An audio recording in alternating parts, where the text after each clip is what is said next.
এই আত্মত্যাগ মানে আগামী প্রজন্মের জন্য একটি নতুন দরজা খুলে দিয়েছে। আর এটি যদি আগামী প্রজন্মের জন্য সরকার বাস্তবায়ন করে তবেই আবু সাঈদের মৃত্যু সার্থক হবে। সেখানে সবাই সত্য, ন্যায়, সততা এবং কথা বলার অধিকার যদি প্রতিষ্ঠিত হয় তবে আবু সাঈদের মৃত্যু আমরা সার্থক বলে মনে করব।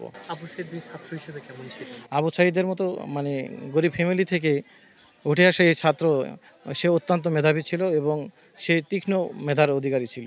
আমি তার হাতেখড়ি শিক্ষক এবং এসএসসি পাস করা পর্যন্ত আমারও আরেক ভাই আছে, তার কাছেও পড়তো, আমার কাছেও পড়তো এবং তার জীবনে পথ চলার সুপরামর্শগুলো আমার কাছ থেকেই নিত। 6000 mAh battery, one and only Power Master, Next G N73.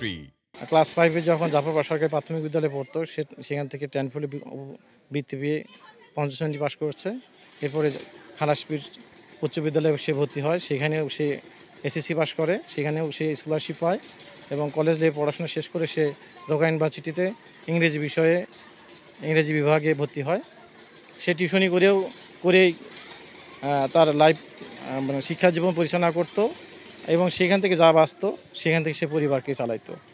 এবং আমিও টিউশনি করে পড়াশোনা করেছি, যার কারণে তাকে অনুপ্রাণিত করতাম যে টিউশনি ছাড়া আমাদের নিডি ফ্যামিলি থেকে উঠে আসার কোনো বিকল্প কোনো রাস্তা নেই। কারণ আমাদেরকে সাহায্য সহযোগিতা করার মতো কোনো ব্যক্তি পাশে দাঁড়াবে না। আর আমাদের মতো যারা নিডি ফ্যামিলি থাকবে তাদের একটি ভালোভাবে পড়াশোনা করার রাস্তা হচ্ছে, সেটি হচ্ছে টিউশনি। টিউশনি করে তার মাধ্যমেই আমাদের পড়াশোনা শেষ করে আসতে হবে এবং জীবনে প্রতিষ্ঠিত হতে হবে। কিন্তু এই আবু সাঈদের ভাগ্যে তা হইল না। স্যার, আপনি দেশবাসীর কাছে কি প্রত্যাশা করেন? আমি দেশবাসীর কাছে প্রত্যাশা করি আবু সাঈদের মৃত্যুর বিনিময়ে যা অর্জিত হওয়ার কথা ছিল সেটি যেন প্রতিষ্ঠিত হয়।